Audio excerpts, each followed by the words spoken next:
is the most doors knocked by a campaign office here in New Hampshire on a single day this entire campaign.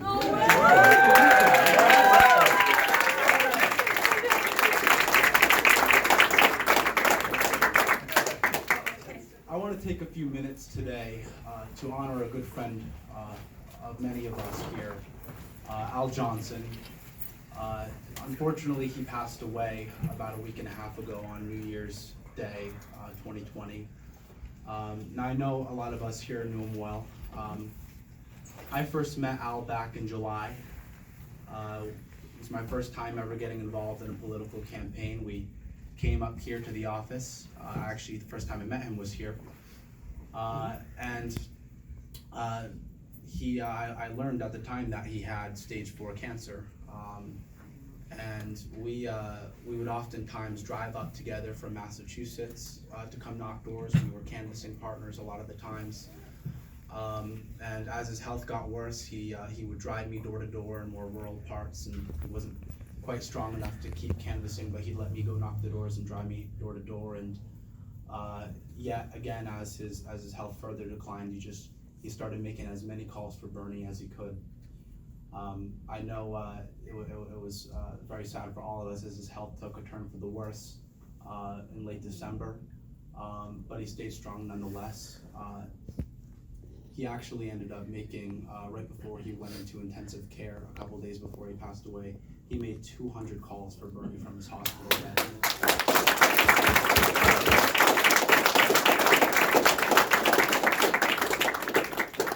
Now I know for me, Al had a profound impact on my life. I'm 20 years old, and Al would tell me stories back when he was my age, 20 years old. He was drafted into Vietnam, to go to Vietnam, and before he was deployed, he and a group of Quakers went outside his military base, and in his entire soldier's uniform, he protested that war, and he went against the grain and took a stand for what was right. He was arrested for that action. He was put in prison for a year, oftentimes in solitary confinement for his actions.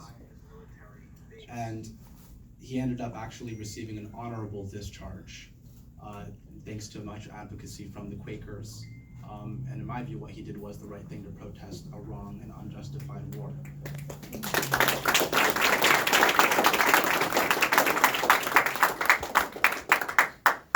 Al spent much of his career as a teacher in Boston, a high school teacher. He was a math teacher.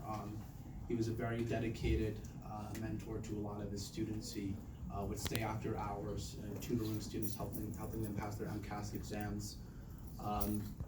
He eventually became a lawyer and would often do pro bono work for social justice causes. I know with Al, he always was someone who had an extremely generous heart. I know if you see the shirt I'm wearing, and many volunteers here are wearing today, they were actually donated by Al. He raised money through a lot of his friends, through the people he knew, to donate to any volunteers who came up here to canvass. I think what Al taught me was that what's most important is not what you give. It's what you give of what you're able to give. I came into the campaign and I saw that he was someone who struggled tremendously with his health, yet continued to fight every single day for this movement. He knew, as someone who struggled with cancer, that we have a healthcare system that prioritizes profits over human lives. He knew from his time in the military that military is not about keeping us safe, it is about profit in this country, and we need to make a change. I'm reminded of I believe it's a Greek proverb that says, societies flourish when old men plant trees whose shade they will never enjoy.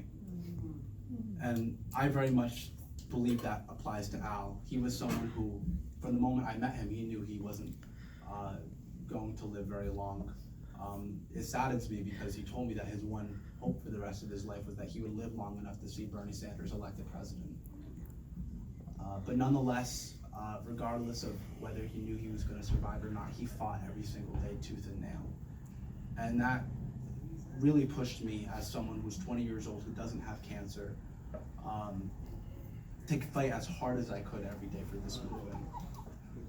Because this movement is life and death for so many people, whether it is healthcare, the military, industrial complex, climate change. The stakes are too high to sit on the sidelines. So I want to thank you all again for coming out today, and I just want you to all keep Al in your thoughts for the rest of this election. He fought tirelessly his entire life. You'll actually see, if you after would like to take a look at this picture on the wall we put together of Al, you'll see that he was protesting for Guantanamo. He was a very active member of the Boston chapter of Veterans for Peace, the Smedley Brigade. He was a very strong advocate for the pardon of Chelsea Manning and other information advocates. And the way I think the one word that really comes to mind with Al was that he was selfless.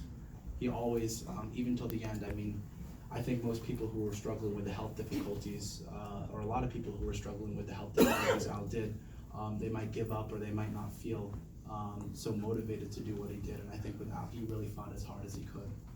And that's something I will keep with me for the rest of my life. So again, just keep Al in your thoughts as you go about the rest of this campaign. And think about what I said, in that it's not what you give, it's what you give, what you can give. But yeah, I just want to thank you all. We actually have dedicated this office to Al Johnson. We renamed it in his honor.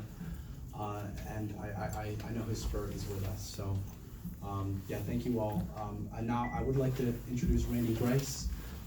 Randy Bryce is an iron worker, a labor advocate, a strong, tireless advocate for progressive causes. In 2018, he was unafraid to stand up to Paul Ryan and the Republicans.